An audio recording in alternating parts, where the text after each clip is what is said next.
Jadi isu tasarruf fil kaun ni adalah isu besar sebenarnya. Kerana apa? Ia berkait dengan bagi saya isu istighasah. Okey.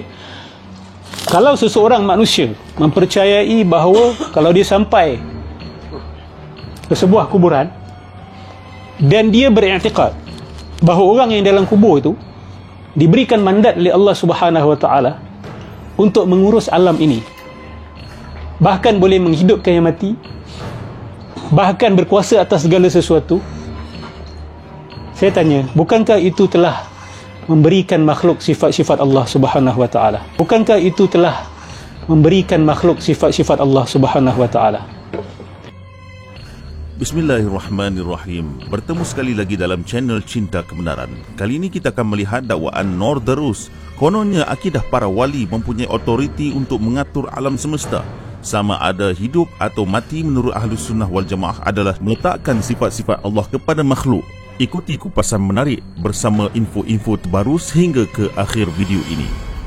Dalam kitab Lama'at At-Tanqih fi Syarh Mishkah Al-Masabih karangan Abdul Haq Ad-Dahlawi, ulama Ahlus Sunnah dari mazhab Hanafi yang hidup di kurun ke-11 Hijrah, jilid ke-4, penerbit Darul Nawadir, cetakan pertama tahun 2014, muka surat 215. Pengarangnya menulis, qala al-Imam Syafi'i rahmatullahu alaih, qabru Musa al-Kazim tiryaqu mujarrab li ijabati ad-du'a. Imam Syafi'i rahmatullah alaih berkata, makam Imam Musa al-Kazim adalah penawar yang terbukti mengabulkan doa.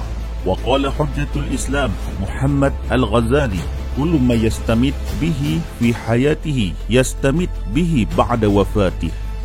Hujjatul Islam Muhammad al-Ghazali berkata, sesiapa yang memohon bantuan daripadanya semasa hidupnya akan boleh juga memohon bantuan daripadanya selepas kematiannya. Wa qala ahadu minal masyayikhil azam, ra'aitu arba'ata minal masyayikh yatasarrifuna fi khuburihim katasarrafihim fi hayatihim aw akthar.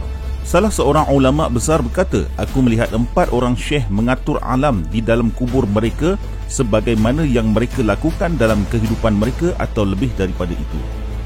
Dalam Al-Quran surah Ali Imran ayat 49, anni qad ji'tum bi ayatin min rabbikum inni akhluqu lakum min at-tin ka hay'ati at-tayri fa anfukhu fihi fayakunu tayran bi iznillah. Nabi Isa berkata, sesungguhnya aku telah datang kepada kamu dengan sebuah tanda mukjizat dari Tuhan kamu, iaitu aku membuatkan bagimu sesuatu dari tanah berbentuk seperti burung, lalu aku meniupnya, maka ia menjadi seekor burung dengan izin Allah. Jelas dalam ayat ini, Nabi Isa juga adalah manusia, tetapi baginda telah diberi otoriti, anugerah daripada Allah Subhanahu Wa Taala untuk mencipta burung dari tanah. Tersebutlah dalam ayat 110 dari surah Al-Ma'idah, wa istakhluqu minat-tini ka hay'ati at-tayri bi izni fatanfukhu fiha fatakunu tayran bi izni. Dan ingatlah ketika engkau membentuk dari tanah berupa burung dengan seizinku, kemudian engkau meniupnya, lalu menjadilah seekor burung dengan keizinanku. Sudah tentu umat Islam tidak mengatakan Nabi Isa itu Tuhan.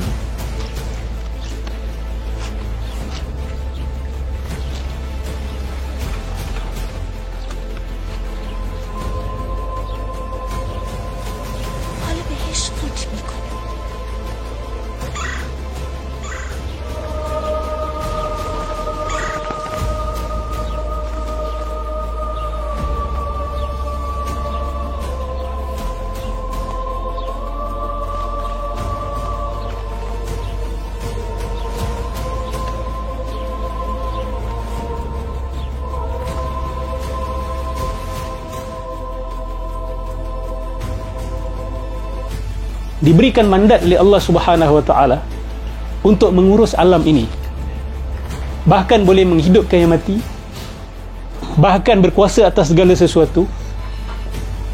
Saya tanya, bukankah itu telah memberikan makhluk sifat-sifat Allah Subhanahu Wa Taala? Dalam kitab An-Nubuwat karya Ibnu Taimiyah, penerbit Maktabah Adwa As-Salaf, cetakan pertama tahun 2000, muka surat 807, Pengarang menulis, وَقَدْ يَكُونُ أَحْيَاءَ الْمَوْتَى عَلَى يَدِ إِتْبَاعِ الْأَنْبِيَاءِ كَمَا قَدْ وَقَعَ لِطَائِفَةٍ مِنْ هَذِهِ الْأُمَّةِ وَمِنْ أَتْبَاعِ عِيسَى. Terjadi penghidupan orang mati di tangan pengikut para nabi, sebagaimana yang terjadi bagi kelompok di kalangan umat ini dan daripada para pengikut Nabi Isa. فَإِنَّ هَؤُلَاءِ يَقُولُونَ نَحْنُ إِنَّمَا أَحْيَا اللَّهُ الْمَوْتَى عَلَى أَيْدِينَا لِاتِّبَاعِ مُحَمَّدٍ أَوْ الْمَسِيحِ. Sesungguhnya mereka berkata, hanya sahaja kami, Allah jua yang menghidupkan orang mati di tangan-tangan kami, bagi pengikut Muhammad atau Al-Masih, Nabi Isa. Dalam nota kakinya tersebutlah, Zakar Allamat Ibn Kathir kathiran minal qisasi an ihya'il mauta fi ummati Muhammad sallallahu alaihi wasallam. Ibnu Kathir menyebut banyak kisah tentang penghidupan orang mati di kalangan umat Nabi Muhammad. Dalam kitab Majmu' al-Fatawa karya Ibnu Taimiyah, jilid keempat, muka surat 377, pengarang menulis, waqad jaa fil athar, sesungguhnya terdapat dalam khabar yang disandarkan kepada Nabi. Kita lihat di sini perkataan qad dari segi bahasa Arab. Sebelum fi'il madhi, ia bermaksud fayufiduhu ta'kid atau berguna untuk pengesahan. Justru itu Ibnu Taimiyah membuat pengesahan. Waqad jaa fil athar, sesungguhnya terdapat di dalam khabar yang disandarkan kepada Nabi. Ya abdi, ana aqulu lisyai'i kun fayakun. Ati'ni aj'alka taqulu lisyai' kun fayakun. Wahai hambaku, aku katakan untuk sesuatu jadilah, maka jadilah ia. Taatilah aku jadikan engkau berkata untuk sesuatu jadilah, maka jadilah ia.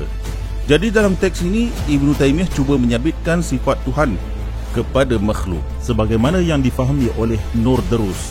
Rasulullah SAW sebagai wali kutub ni, kalau kita kata wali kutub lah dia mengurus alam ni segala-galanya. Kalau nak urus alam ni, maksud dia kena tahu segala-galanya, every single thing.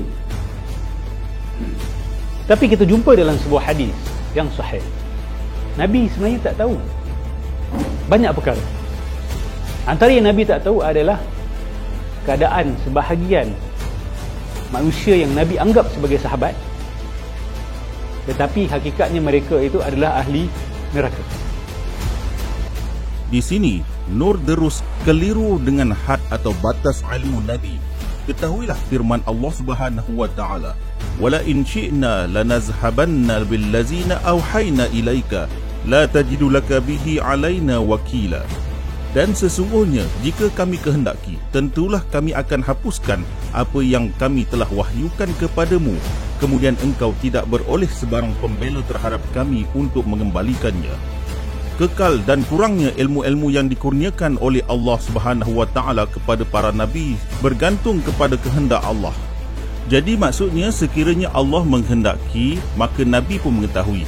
Apa salahnya Allah memberikan pengetahuan kepada nabi sebagaimana yang dikenakinya dan demi kemaslahatan? Kadangkala ada makhluk yang perlukan kabar gaib demi meneruskan kehidupannya, seperti kisah beberapa jenis serangga yang meramalkan musim sejuk sehingga mereka membuat persiapan-persiapan. Sebelum tiba musim salji, semut mengumpulkan makanan-makanan di dalam sarang mereka untuk terus hidup sepanjang musim sejuk. Siapakah yang memberikan mereka ilmu gaib tentang sesuatu yang akan terjadi di masa hadapan kalau bukan Allah Subhanahu wa taala? Dalam isu ini, Nur Darus cuba mempertikaikan tasarruf para wali dengan dalil bahawa ilmu Nabi terbatas, maka bagaimanakah baginda dapat menguruskan alam semesta? Baiklah, mari kita lihat dalam kitab Sahih Al-Bukhari, penerbit Dar Ibn Kathir, cetakan pertama tahun 2002, muka surat 43. Diriwayatkan, Nabi Khidir bersabda kepada Nabi Musa alaihi wassalam, "Ya Musa, inni ala ilmin min ilmillahi 'allamanihi la ta'lamuhu anta." Wahai Musa, aku memiliki ilmu dari ilmunya Allah yang dia mengajarkan kepadaku yang kamu tidak tahu. Wa anta ala ilmin 'allamakahu la a'lamuhu. Dan kamu juga mempunyai ilmu yang diajarkan oleh Allah yang aku juga tidak tahu. Dalam kisah ini Nabi Khidir merosakkan perahu membunuh kanak-kanak, memperbaiki dinding rumah yang hampir roboh sesuai dengan kehendak Allah. Apakah Norderus tidak boleh berfikir bahawa Allah memberikan ilmu terbatas kepada Nabi Khidir dan mengatur alam semesta melalui tangan baginda?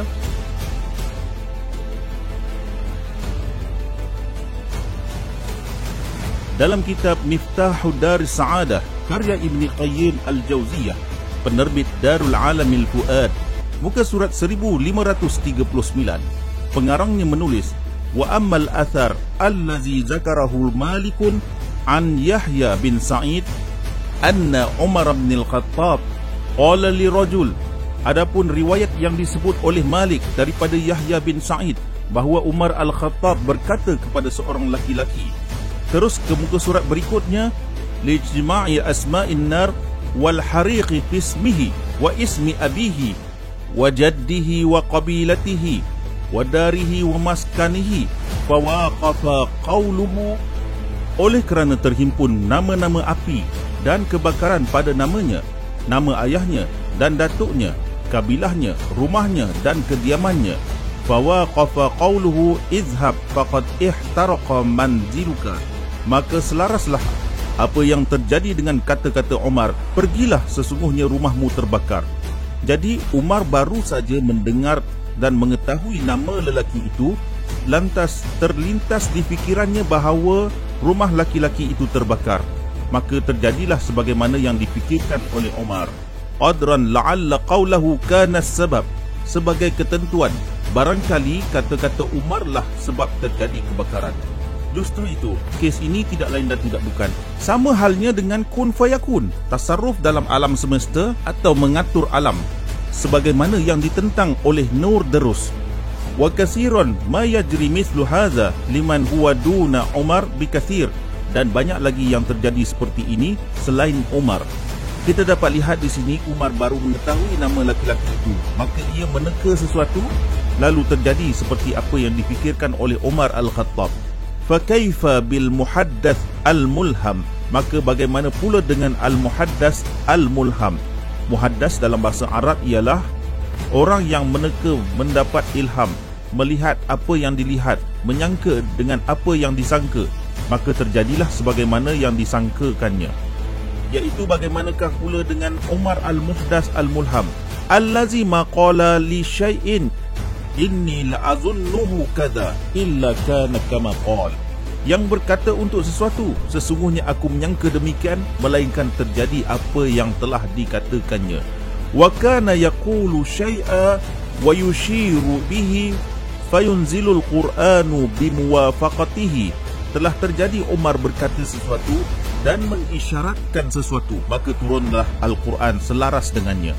Fa iza nazala al-amru ad-diniyyu bimuwafaqati qawlihi fakazalika wuqu'ul amr al-kauniyil qadri muwafiqan liqawlih.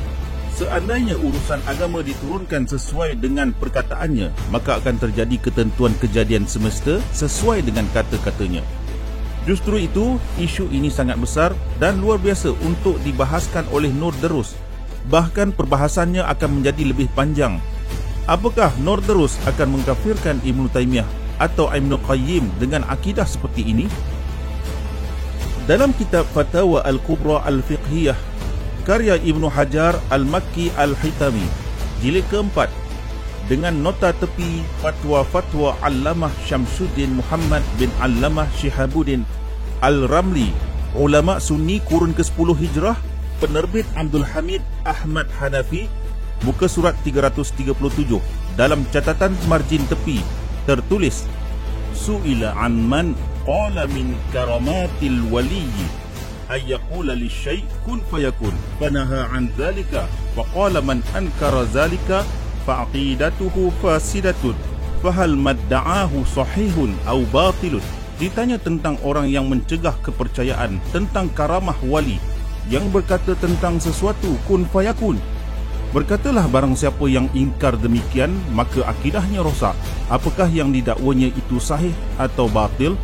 Maknanya, sesiapa pun yang mencegah kepercayaan karamah dan wali adalah rosak akidahnya, sebagaimana yang dilakukan oleh Norderus merupakan kerosakan akidah. Fa'ajaba bi anna ma qalahu sahihun.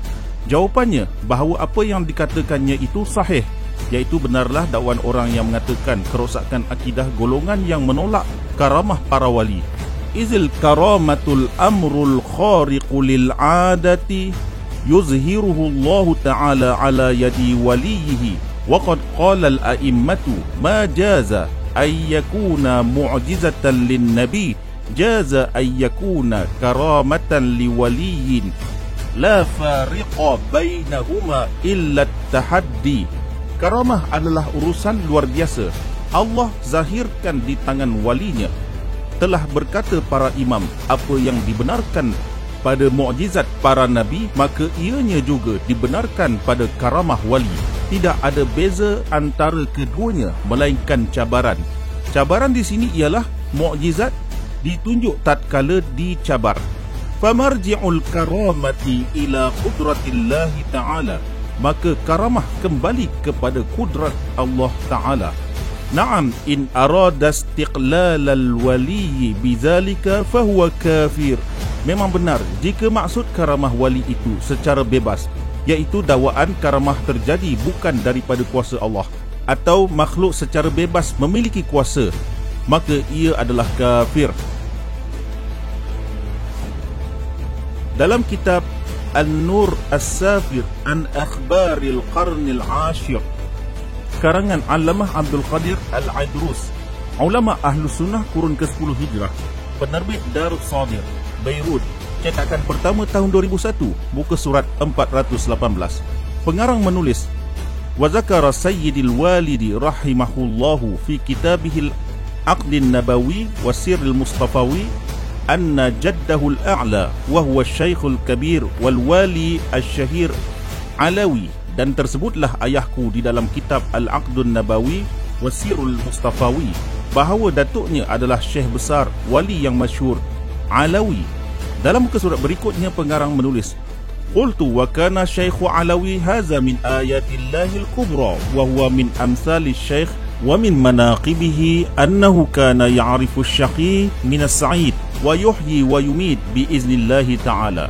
Aku berkata, Syekh Alawi ini adalah tanda-tanda Allah yang besar. Beliau adalah contoh Syekh, dan antara kelebihan beliau ialah mengenal orang jahat dan orang bahagia, menghidupkan dan mematikan orang dengan izin Allah. Wa yaqulu lisyai' kun fayakun biiznillahi ila ghairi zalik minal karamatil azimah.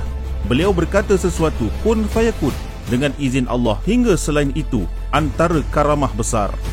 Saya masih tak boleh get over isu tasarrufil kaun ni. Dan saya nak kalau satu sumbangan saya lah kepada masyarakat Islam kita di Nusantara ini, saya nak supaya isu tasarrufil kaun ni kita terus buang. Okay? Sebab ini adalah garis merah yang tidak boleh dilangkah. Tetapi ada pihak-pihak yang dah melangkahnya dan mempromosikannya kepada masyarakat. Baik. Kata-kata Norderus ini keterlaluan, seolah-olah hanya dirinya sahaja yang benar. Padahal terbukti ada keterangan dari kitab Ahlus Sunnah bahawa wali diberi kuasa oleh Allah untuk mengatur alam. Bukannya kuasa bebas tanpa memerlukan kuasa Allah atau tidak memerlukan izin Allah.